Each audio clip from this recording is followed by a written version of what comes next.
एक दिन ज़ुया और आयशा एक कदीम किताब का मुताला कर रही थी जो ज़ुया को नूरिस्तान से मिली थी।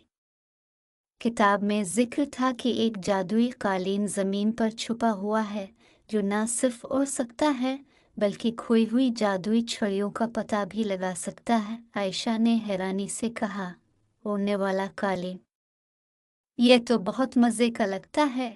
ज़ुया ने कहा, यह मज़े का है, लेकिन यह कालीन बहुत शरारती भी है। हमें इसे काबू में रखना होगा वरना यह हमें कहीं भी ले जा सकता है। कालीन की तलाश किताब में दी गई हिदायत पर अमल करते हुए वो दोनों एक पुराने वीरान महल में पहुंचे।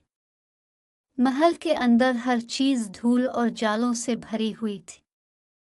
ज़ुया ने अपनी छड़ी इस्तेमाल करते हुए जादुई कालीन का पता लगाया। कालीन एक कमरे में बंद था और जैसे ही ज़ुया ने छड़ी से दरवाज़ा खोला, कालीन फौरन बाहर निकला और हवा में उड़ने लगा।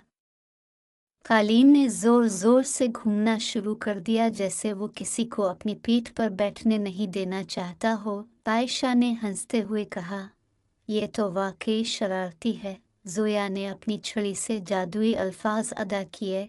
कालीन ने आहिस्ता होकर ज़मीन पर आना शुरू किया, लेकिन जैसे ही आयशा ने इस पर कदम रखा, वो अचानक तेज़ी से उड़ने लगा और दोनों चीखते हुए इस पर बैठ गईं। जादुई छड़ी की तलाश कालीन ने उन्हें पहाड़ों, जंगलों और दरियाओं के ऊपर ले जाते हुए एक पुरस्कार जगह पर पहुंचा दिया। यह जगह एक सुनसान मैदान थी जहां हर तरफ छोटे छोटे गड्ढे थे।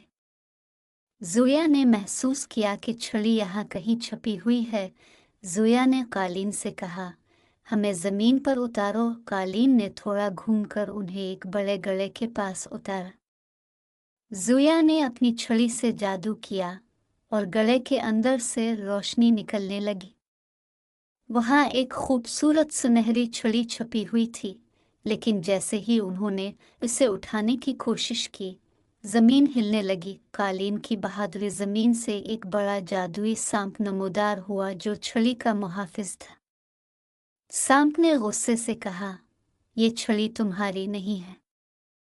अगर तुम उसे लेना चाहते हो तो मुझे शिकस्त देना होगी। ज़ुया और आयशा घबरा गई, लेकिन कालीन ने आगे बढ़कर सांप को उलझाना शुरू कर दिया। कालीन ने सांप के अर्ध गिर्द घूमकर उसे काबू में ले लिया और ज़ुया ने मौका का फ़ायदा उठाकर छड़ी को उठा लिया। महफूज वापसी छड़ी के हाथ में आते ही सांप गायब हो गया और मैदान पर सुकून हो गया। कालीन ने ज़ुया और आयशा को खुशी से हवा में उड़ा दिया और वापस गांव ले आया।